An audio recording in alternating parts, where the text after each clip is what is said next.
Yeah, I think anyone who just listened through to that summing up by the judge there as he went into the sentencing will, if they're hearing it for the first time, realise that this is one of the most extraordinary cases that has ever been heard in this court. This is the woman who lied and kicked up a storm in her hometown of Barrow. Eleanor Williams, when she posted that Facebook post in May 2020, it was locked down, a lot of people were at home, and it was read by tens of thousands of people, and it led to protest, it led to people being spat at in the street, their businesses had bricks thrown through their windows.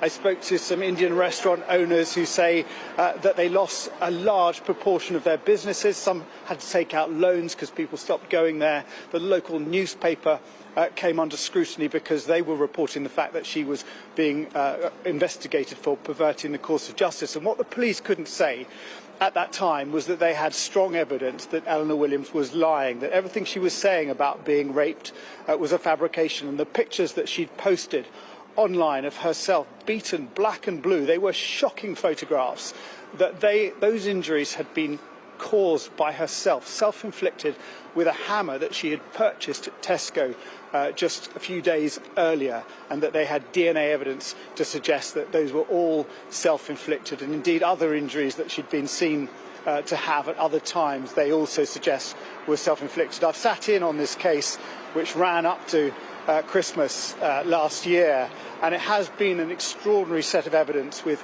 young women coming forward, for example, having to say that they weren't at sex parties that Eleanor Williams said that they were at.